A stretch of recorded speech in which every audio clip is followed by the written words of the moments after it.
I'm George Galloway and I present كلمة on Mayadeen television. Here we are in London. I speak my words freely, either in Parliament, on television, here on the streets of London. كلمة means free word. That's what I speak. So كلمة is a two-way conversation. Check it out on Mayadeen television. Welcome to كلمة with me, George Galloway, coming to you from London for Mayadeen television, but discussing Chile and indeed the tide in Latin America. They say that a souffle doesn't rise twice, but the pink tide in Latin America appears to be rising for the second time. There was great rejoicing in Chile when President Boric decisively won the presidency of that country, but there are many parts of the world, including here in Britain, where there was great rejoicing also. For many of us, me included, who accepted Chileans into our hearts, indeed, many of us into our homes and our lives, after the brutal American-inspired fascist military coup that overthrew the socialist president Salvador Allende. Tens of thousands, scores of thousands of Chileans cascaded around the world, many of them arriving here in Britain, and some of them here, or their children here, in this studio this evening. The achievements of the Chilean Popular Unity government were not that many because it was cut brutally short. But the hope inspired by President Allende and the heroic death that he faced at the hands of the coup and the fascist military junta that succeeded him was, of course, not the only casualty. Some of the most beautiful flowers of Chilean society were cut down in that coup and in the grim years of fascist dictatorship that followed. And it's obvious, after the death of Pinochet and actually the day after the death of Pinochet's widow, that the coming to power of a socialist president would be that cause of rejoicing. But of course, it's not the only flower now emerging in Latin America. Indeed, one could say that with the failure of the United States' attempt to overthrow the government in Venezuela, that now from Mexico downwards, there is a distinct re-rising of that pink tide. I say pink because it's definitely not red, and indeed the new Chilean president isn't red either. The question is, will they stand up to the inevitable attempts by the oligarchy to return to power, to reverse that tide? Or will the presidency in Washington and its security apparatus take a hand in some of these countries that have now elected, in some cases re-elected, progressive left-of-centre governments? I'm joined, as always, on كلمة by a group of distinguished experts. I'm merely the enthusiastic amateur. Indeed, it's a particularly high-powered show this evening. I think I'm the only person without a PhD on the panel. In fact, I don't have any education degrees of any kind at all. But I am an enthusiastic amateur, and I have followed events in Latin America since the late 1960s. But we have some real authentic experts with us. And first of all, I welcome Dr. Francisco Dominguez, head of the Center for Brazilian and Latin American Studies at Middlesex University, and frequently a welcome guest of mine. Dr. Francisco, your feelings, first of all. How did it feel for you to see Boric elected? Rejoiced, to start with. For the Chilean people to be able to inflict such a political defeat to a very well-organized, very well-structured, very strong neoliberal system that lasted 30 years. And to begin the process, which is going to be difficult, of demolishing it and changing it for what they say they want in the street, which is we don't want just a different economic policy, we want a change of economic model. And not only that, they gave themselves an instrument which is a constitutional convention with which to do it with. And this is advancing very fast. We'll see how far it goes, but it seems to me not just electing a president, but it's much more than that, and the masses have been able to bring this about. Will the president see it through? Is he of that mettle? He's not a Cuban-style leader. He's not a Venezuelan-style leader. In a way, it's a kind of third way that is coming now to be the power in Chile. He'll come under tremendous countervailing pressure. Is he the sort of man? Does he have the kind of experience? A very young man, former student leader. Does he have the kind of ideological strength to stand up to that countervailing pressure? I think he has very little room maneuver to do the wrong thing. Let me put it that way. Even if he wanted to, I don't think he does. I think he wants to do the right thing. And there are instances to indicate this, whatever misgiving or doubts people may have. After he was elected, literally the next day, he paid a visit with Camila Vallejo, who is an MP from the Communist Party, as a fellow student during the revolts in 2011 against the neoliberalization or further neoliberalization of the education system by Piñera, and pay a visit to the Constitutional Convention to express his full support for what they were doing. And he made it very clear he didn't want this Constitutional Convention to be part or subordinated to the government. That he wanted them to be independent. What was interesting is, additionally, the president of the Constitutional Convention is Elisa London Antileo, who is an indigenous woman. It's the first time ever that this happened in Chile. And then he's made connections with the Bolivian government. He has liaised with them, and particularly with also the Argentinian president and the president of Mexico, where he's indicating the idea that perhaps they can start to collaborate once he becomes the full president in terms of regional integration. And so far, he's taken all sorts of steps to say that all those who are in prison because of the social explosion that have been taking place in Chile for the last 2 years should be liberated. He's supporting that initiative. And then he's also saying that the licitation, I think that's the public tender, of 400,000 tons of lithium that Piñera has arranged to give to multinational companies, that should be stopped. That has been stopped, and he supported this. So at every single stage, he's indicating that he's moving in the right direction. But he's not a radical red, as you say, but so far, so good. Just as a matter of interest, what is his attitude to the popular unity period?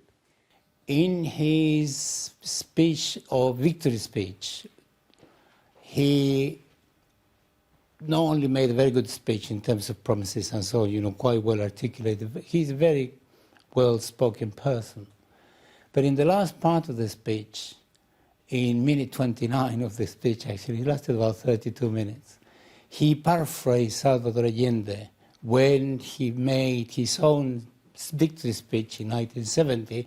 He said, "We've won, go home, take it easy, we have a lot of work to do tomorrow." He more or less used exactly the same phrase. That was the moment when the masses exploded in joy. You could tell that he knew exactly what he was doing. So every single message that he's sending and everything he's been doing so far before he becomes the president is a good indication of it. And the movement is sort of beginning to embrace him. And the last one I want to say, there will be more later on, I suppose, is that he met all of the governors of Chile, which more or less, most of them are left wing.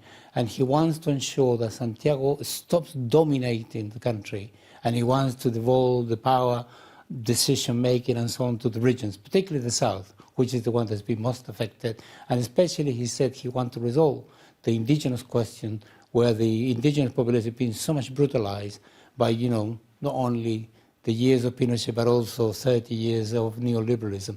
And that looks extremely good. Speaking of education, Hector Rios, you are a social scientist, but you were also a part of the policy team of President Boric's candidacy on the subject of education. How much does what has now happened have to do with students, with young people? Dr. Francisco and I might be part of an older guard. You're a very much younger man. Is this a youth revolution as much as it is a left-wing one? Absolutely. I think Boric is one of the members of that generation that fought in the struggle for defending free education, public education in 2006, but fundamentally in 2011. I was part of that generation too, and I think there is a kind of consensus among us, independent of in which party you are militating or not, and in which social movement you are involved, that Chile requires a different agenda of transformation. We need to deliver public services, a universal base for everybody, as a part of the new guarantee of social rights. And I think that consensus is well expressed in the candidacy of Gabriel Boric, and all the generation that are behind him are part of that generation too. But as Francisco said as well, there is a lot of inspiration in the younger generation, the older generation of the left. Specifically, the figure of Salvador Allende is super important for the movement, because the belief that democracy is the way to transform society is a fundamental agreement, I think, now in most of the progressive forces on the country. And in this election, the hope that Boric inspired many people is related with that inspiration. So not it's just because he's young, but also because fairly represent different tradition of the left in the country, and specifically the legacy of Salvador Allende. Jacques Arnold, former parliamentary colleague of mine, conservative, monarchist, deeply involved in Latin America, heading a Latin American consultancy. Were you crying into your beer when the results came through? No, actually the result had a remarkable echo from 50 years ago when a minority candidate won the presidency and then proceeded, eventually being hauled in by Congress, who asked the military to intervene, and we all know the tragedies that followed from that. And that is actually a measure, I think, for the President Boric when he comes in. He must keep in touch with public opinion and, above all, the opinion in the Congress of Chile, and they must work in tandem to transform Chile into the new world, and that is a challenge. We cannot go back in Latin America to the trenches of scrapping between the left and the right, with all the downside involved.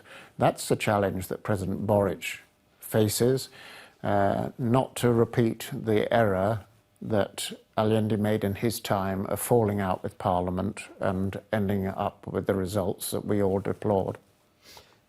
You say that about trench warfare between left and right, but the right-wing opponent of President Boric was actually the son of an SS man from Germany who had, as part of the rat run from the ruins of the Nazi regime, had fled to Latin America.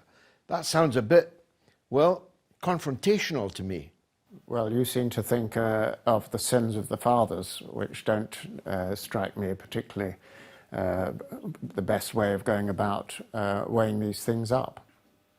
Well, it was a bit provocative, wasn't it? What I thought was significant is, having lost the election, the final round, by a considerable margin, what he did was to congratulate his opponent and accept the result. And I think that is highly significant and very, very important. because if the decisions of the voting public are accepted and straightforward, and not, as somebody else said, that he was robbed, as long as elections are accepted and the loser has the decency to congratulate his opponent who's won and to look to the future, I think there is more than a glimmer of hope for Chile in the future with this result. Let's talk then to Professor Francisco Panizza, who is in London, senior lecturer in the Department of Government at the London School of Economics. He was born in Uruguay. Professor. You're welcome. Professor, can you enlighten us on the recent election of the new young president of Chile? How did that happen? Yeah, I think the victory of Boric is important not only for Chile, but for Latin America. For Chile, it's important because it marks a new generation of left leaders in the country.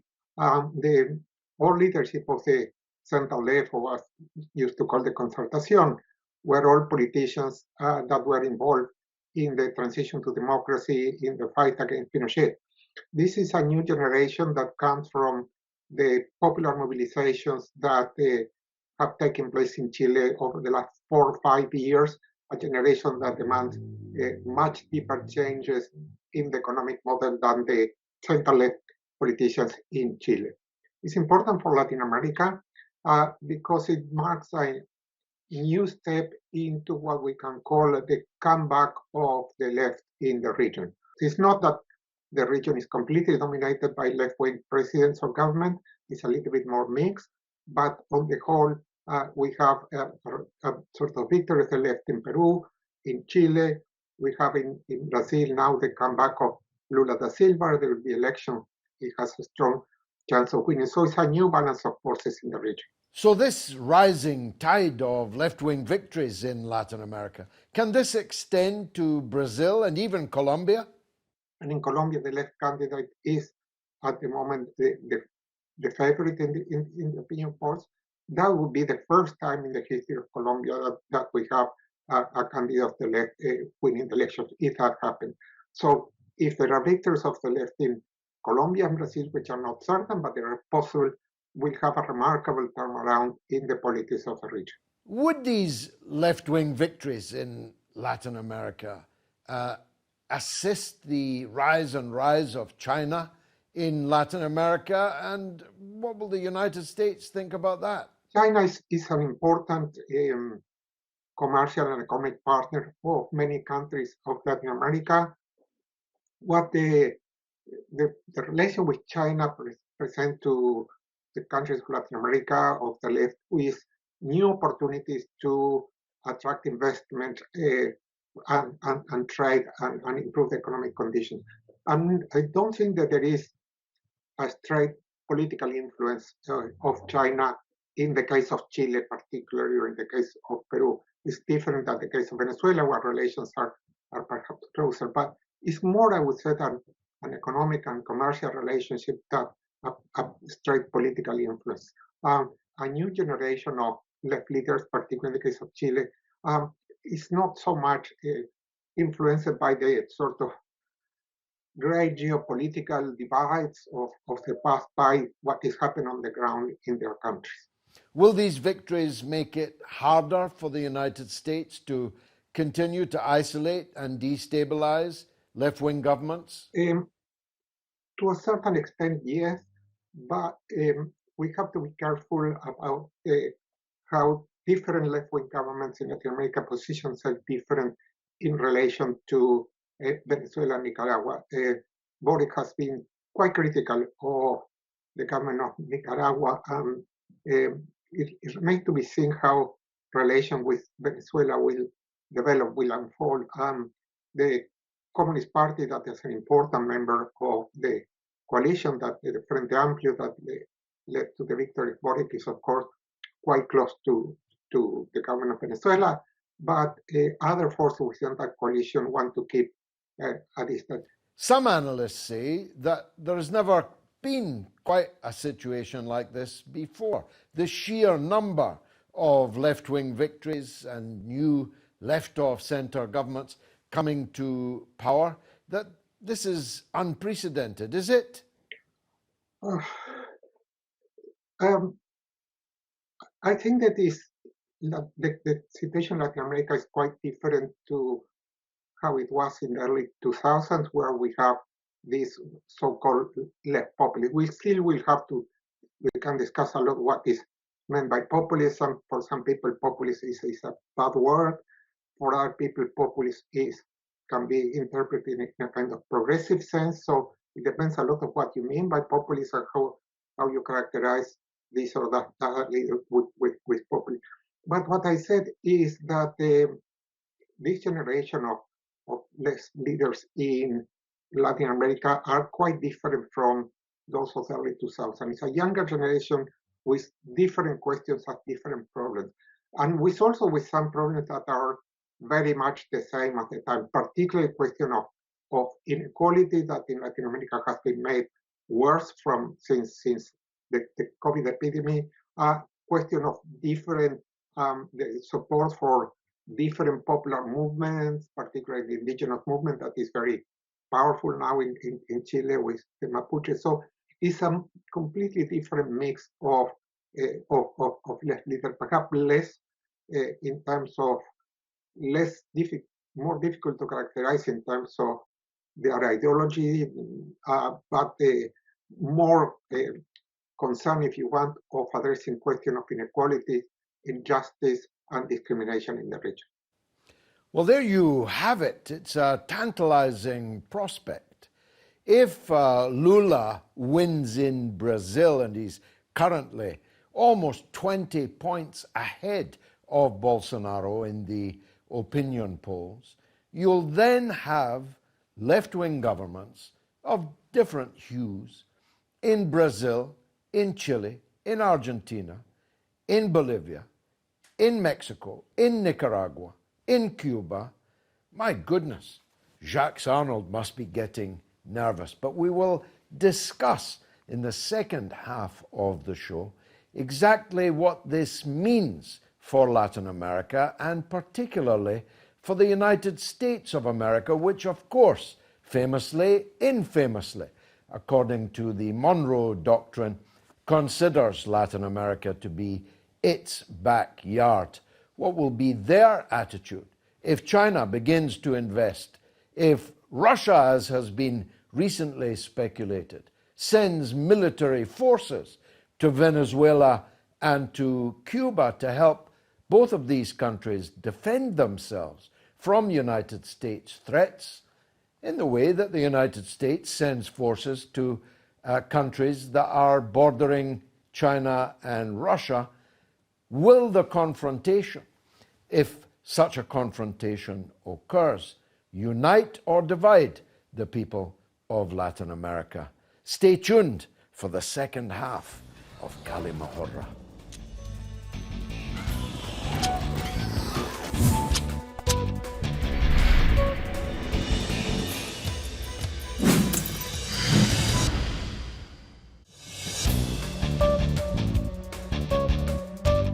You're watching كلمة حرة with me, George Galloway, on Mayadeen television, coming from London, but talking about Latin America. Dr. Francisco, on the face of it, and nothing is ever as good or as bad as it first appears, or to paraphrase Bill Shankly, on paper, yes, but football's not played on paper, it's played on grass. On the face of it, this looks like a nightmare scenario for American imperialism developing, especially if the big domino of Brazil falls and Trump's ally Bolsonaro is defeated. Looks like a nightmare for them, is it? I think so. There are two reasons for this. Number one, from 2009, the United States has been able to score significant political successes by overthrowing, ousting, or destabilizing just about everybody there. And the few left-wing governments that survived were very few. And at some point, Venezuela was in a state of collapse because of the sanctions. Cuba was suffering enormously. Nicaragua suffered a coup attempt, and so on and so forth. But the problem the United States has, it has very little to offer to them once there is a right-wing government. The only thing the United States offers them is military bases, to be quite frank, and this is no a sarcastic point, it's true. And the result of this is this government not only do not get anything from the big brother, but on top of that they impose horrible austerity packages, dictated by the IMF, neoliberal policies, which destabilize them massively. And that's why they don't last. And the consequence of this, is the very policies of the United States that undermines their successes. And as a consequence, you have this wave. And I think this wave is much more significant because compared to, say, when Salvador Allende was elected in 1970, we had the Soviet Union, we got very little resources and support economically from them, although we got some, but not sufficiently to be able to match the blockade that the United States imposed on Chile. But now, the United States can impose damage, inflict damage, but we have a geopolitics in the world which is emerging where we have alternatives. And the alternatives are incredibly big. I mean, China is able to offer you markets, credit, technology, and investment without any complications. Railways, highways, Everything. bridges, airports. That's right. The United States is not in a position Exactly, to and offer. I think that's the complication. China at the moment is the main trading partner of 144 nations. Is the main trading partner of Peru, of Chile, of Argentina, of Venezuela. I think the only country that is not the main partner of in Latin America is Mexico, and Mexico is rectifying that very quickly. So there is a new wave, and this new wave is learning from the past mistakes. I want to make two final points on this. Number one, Lula, he knows that he is very likely to be the next president in Brazil. He's running at 45 in the polls and going up, and Bolsonaro is running at 20%, that's going down. So there is no question about it that he's going to win. He said he made a very big mistake when he did not support properly and fully Hugo Chávez's proposal setting up a Bank of the South in order to overcome the pressure of the United States, make the pressure of the IMF, World Bank, and so on, to make them redundant. That's number one. And number two, which is the negation of the relative weakness of the United States. I say relative because it's only relative. We have had a victory, a left-wing victory in Honduras. Honduras is extraordinary. It's an narco-state. It's defined as a narco-state by the United States itself. It's a criminal regime. It used the very dictatorial policies for 12 years against the movement. The movement got together, set up a political party, and just won the election by 51% of the vote in a country which is very heavily dominated by the United States, where the United States has 13 military bases. So imagine if a movement is able to defeat all of that. Once it's elected, we'll have problems with them, but definitely can be defeated. And then you have Mexico, which is ready and willing to support Honduras, and they have Nicaragua in the region, which is also willing to support Honduras. And the United States has the following complication. On the one hand, it would like to crush it. On the other hand, if it does, there will be a huge caravan of millions of people going to the United States, causing huge problems to Biden. So therefore, they're a bit tied up. And the reason why they're tied up is because of their own complications. So this time round, the process of regional integration is very serious. It's going to continue. We have all the resources. I don't want to go into the details because it's too much. It will take too long. We have all the resources, we have the experience, and we have the willingness. So the only one that is going to be not difficult to crack, it will be Colombia. So far, it's going well, but we'll see what they do when they lose the election. Well, let's go to Chile and get some testimony from the ground. Boris van der Spek from Concepcion in the south, I think, yes, of Chile. He's a political journalist working in Chile, not born in Chile, but living there since he was 6 years old. He's the editor-in-chief of Chile Today. Welcome. Thank you very much for having me. President Boric is a very young president, and as is obvious, he's of left-wing politics.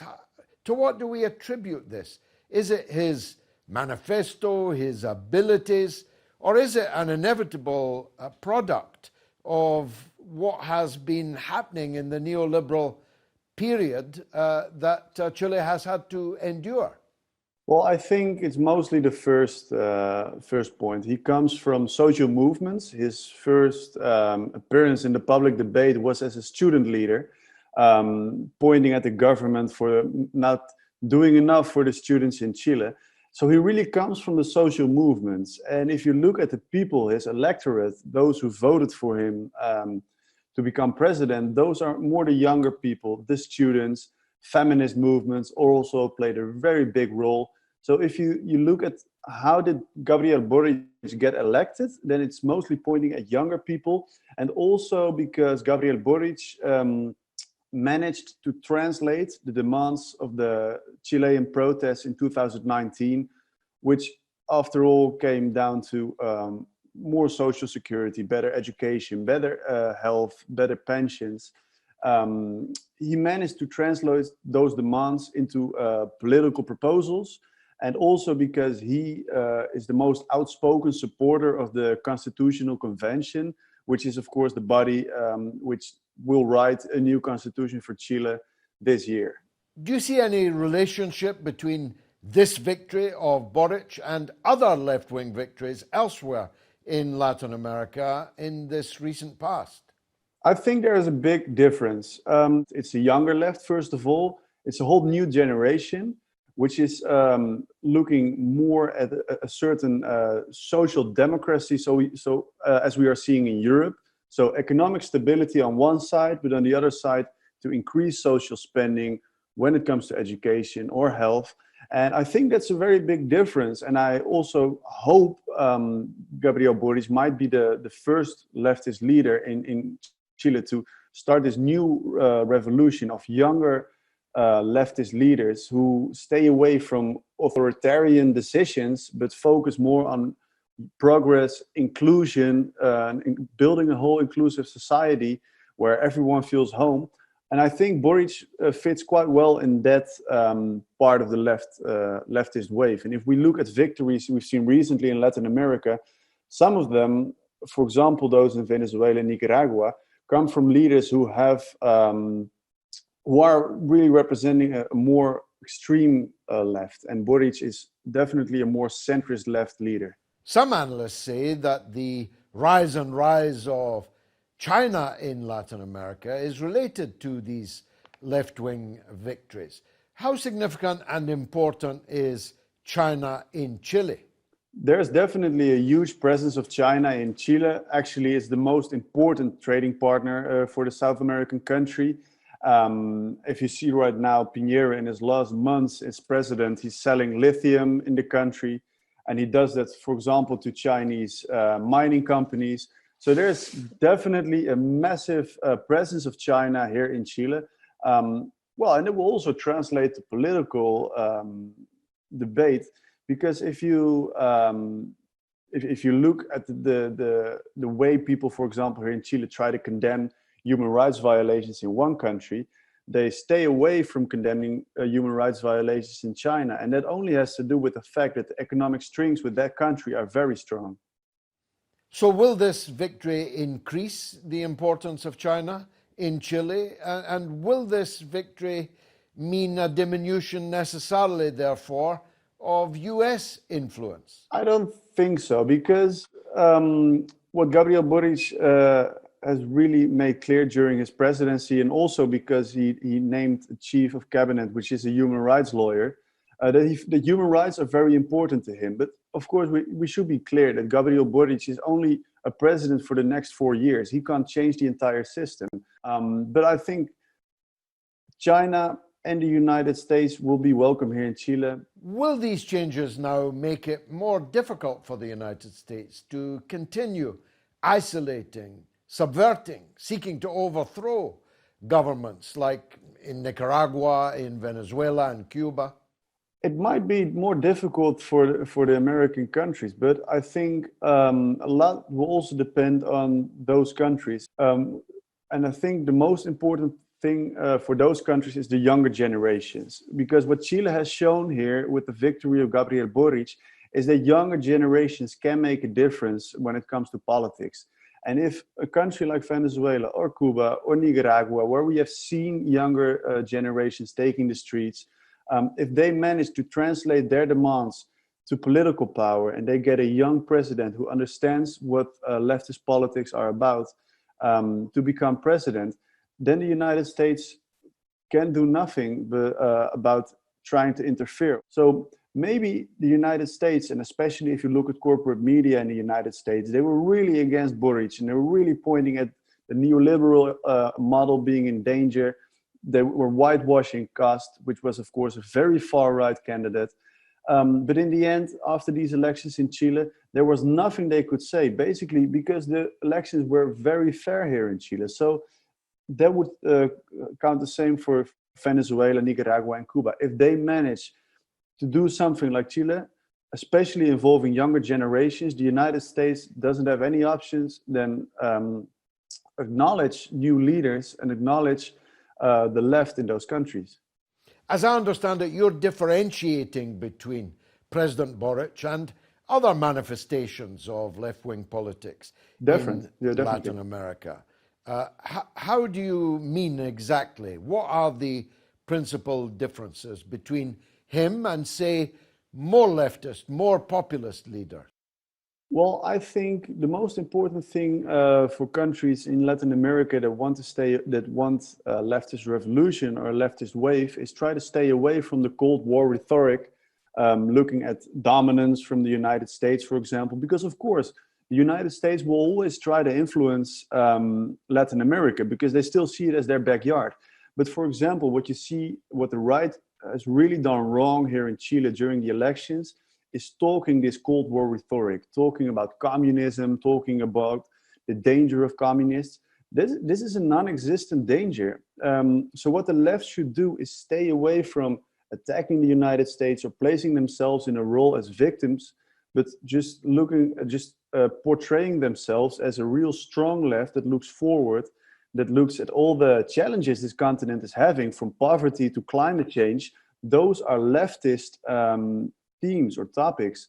So those are the things the left should focus on and not that much on the role the United States might play. Because again, Chile has shown that as long as elections are fair, the United States won't get any chance to interfere. Because after all, democracy here in Chile or in Latin America is a leftist theme. If you look at all the dictatorships we've had here in Latin America, those were right-wing dictatorships. So I think that's the thing the left here in Chile should focus on, or in Latin America in general, on the topics that are really important at that moment and stay away from the Cold War rhetoric. Ah, the cult of youth. He sounds like your sort of chap, Jacques. He does. In fact, he painted President Boric like a kind of Tony Blair figure to me. Well, I think you hoping so? I think you'd be alarmed by that analogy, George, given your background. I think the matter of age is highly relevant. The old war horses taking the view it's America battling it out with the left. Shall we show you our scars? But in many ways, it's the politics of the past, may I tell you, George. We're onto a particularly new era, and the challenge that Boric has is to bring about the reforms he wants and he highlighted during the election, and not to muck up the Chilean economy in the process.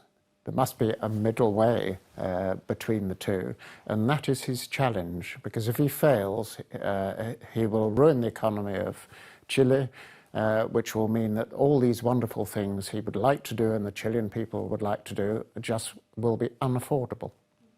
And that is the challenge. Hector, ontology is important. So let's establish, what is President Boric? Is he Tony Blair? Is he Jeremy Corbyn? Is he, well, we've established he's not Fidel Castro or Hugo Chavez. What is he? I think it's quite closer to Jeremy Corbyn's program, at least in the perception that the country needs a radical transformation and a redistribution of wealth. And that means, of course, tax corporation, increase the power of negotiation of workers, strength union social movements, and also an important focus on the democratization of the economy and the state. So I think the program actually is quite inspired by the 2017 manifesto, with its particular attention to free education, the transformation of care, and also try to advance in new forms of industrialization, which are particularly fundamental for the country. We know we are facing the crisis of climate change, and it's urgent for Latin American countries move in the green transition. So also that is an idea that the program of Boric captured really well. One of the fundamental challenges for the left have been achieve the economic independence from the country. That means industrialization, a move forward just from the dependency of raw material exploitation. But that requires the perspective of sustainability. And I think it tried to mixture a policy of industrialization, but also achieve the process of green transition is one of the main dilemmas. And I think part of the program of Boric is looking in that direction. What about foreign policy? He made some good statements in support of the Palestinian people, for example, which caused a lot of fluttering in the dovecots in certain places. Will he hold to that kind of foreign policy? I think so, but also there is an important tradition of solidarity of Chile with Palestinian people.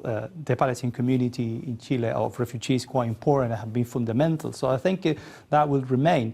However, I think it's important to mention that Boric represents a really new, a broad coalition on left-wing and more moderate organizations. So that is still unclear how will be the foreign policy. In Chile, the foreign policy is decided by the president. Despite the gestures in the campaign, it's still unclear how will be the take that Boric will take around foreign policy. At least there is some element that is important to mention. There is a strong compromise with the defense of human rights. That is fundamental. There is a strong criticism to any kind of regime, independent of the color of the regime, that is attacking human rights. So that also gives some hope that to define a proper strategy, especially for the region, but also around the world. I think another element which is important to mention is the fact that the coalition behind Boric is looking also to strengthen the democracy in the region. That means denounce and oppose any kind of intervention from the US in the region. I think one of the most dramatic cases is the case of Brazil with lawfare, but also the case of Bolivia, which is really close to Chile. So I think, of course, we hope that the rest of the international community validate and respect the institution in Latin America, but I think one of the challenge for Boric is be part of this new way of progressive government and to establish a closer relationship of cooperation to defend any kind of interventionism in the region. Francisco, we have not the benefit of youth, but we do have the benefit of experience. We don't have to look in the crystal ball. We can read the book.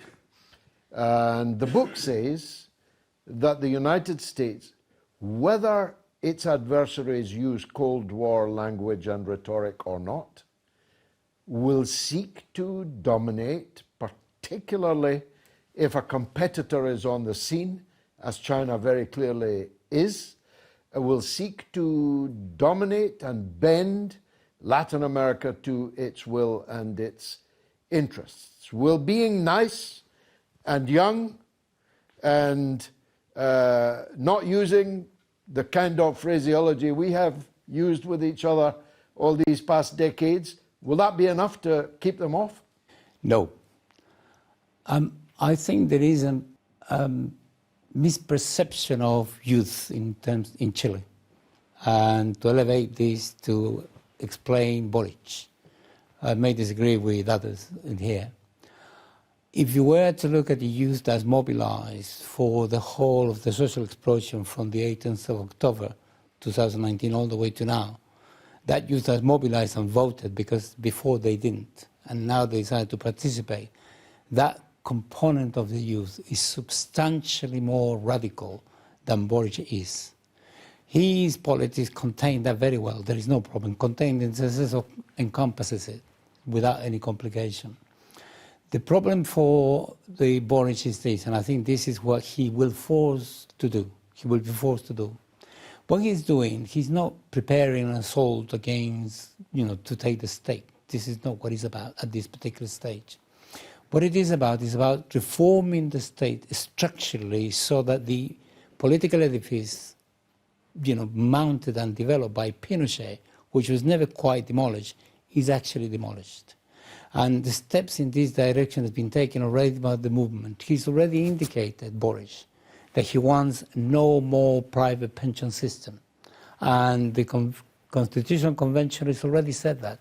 The mass movement, because of their mobilization, have been able to force the private pension system to return to them so far something like 30% of the total they contributed, because it's highway robbery and there is no other word for it, and so on and so forth. And therefore, the problem for the United States is this. Given that the dynamics of Chile is such that we will compel Chile to move towards not only some radical, not necessarily revolutionary, reform of the neoliberal state, so there is no more neoliberalism in Chile, which is what people want, then this will lead inevitably to Boris to actually collaborate regionally with other countries. Let me give you a couple of figures. Number one, if you take Chile, Bolivia, Peru, and Mexico, they are responsible for 67% of the total lithium produced in the world. They're already talking to each other about, collaborating regionally in order to set up a cartel like OPEC in order to ensure that they get benefits out of it. When Piñera tried to trick him into inviting him publicly to go to a meeting of right-wing governments, Pro-Sur is called, and nobody knew what he was going to do. And he said, no, I'm not going to go. And he explained why he didn't go. He said, I got advice from President López Obrador from Mexico, who told me not to go. And we discussed with him, and I followed his advice. What is interesting about this is this. López Obrador is also a sort of moderate left-wing, but he publicly has praised Cuba as being totally against the idea of U.S. intervention. And more than that, he also publicly said that Cuba should be given a Nobel Prize for resistance. And the problem for the United States, given all of these dynamics, is this. They cannot continue to be a superpower without continuing their hegemony over Latin America. If they lose that, they lose everything else. They will be massively weakened. Therefore, they will attack. And they are attacking. They're attacking everywhere. They're attacking Venezuela. They're still attacking Venezuela. They're still doing silly things in Mexico. They're still trying, their best in Brazil. And they will continue to do so because there is nothing else they can do. It's in the nature of the beast. And the nature of the beast is determined by this material reality. The Chilean military. Do I need to say more? Yeah, the Chilean military are in deep trouble. Also the police force. They are something called Paco Gate. Paco is a pejorative name for a cop in Chile, which is, we can use it with relish. And then Milico Gate is another pejorative name for military. And the reason why they're called Paco Gate and Military Gate, because of the levels of corruption are so incredible that we cannot believe it. And both institutions are now confronted the possibility, one of them, certainly the police force, faces the prospect of being dismantled completely and a completely new police force emerging.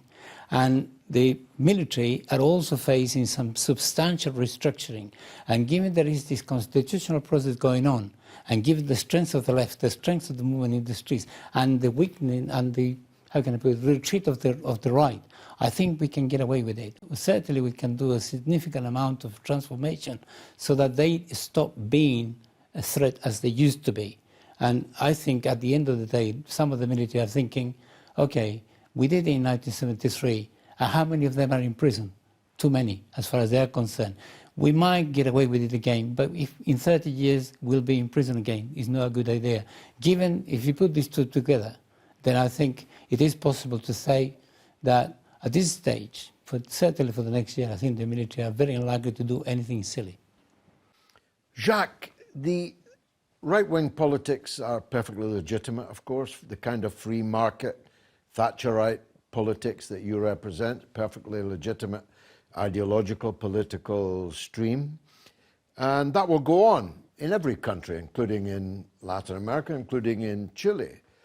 But what is over, surely, is the oligarchies under the patronage of the United States and effectively governing when they are governing in the interests of the United States. That tide has gone out forever, hasn't it? George, you're obsessed by the United States and Latin America.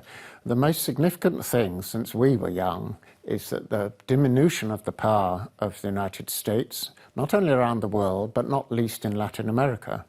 The world is changing. Now, you talked very much about China. Why China has the influence, such as it has in Latin America, is the influence of the checkbook. Anything that can be dug up or grown, the Chinese will buy. This is part reason why Latin America avoided the economic recessions that the rest of the world suffered because of the banking crisis, 10, 15 years ago.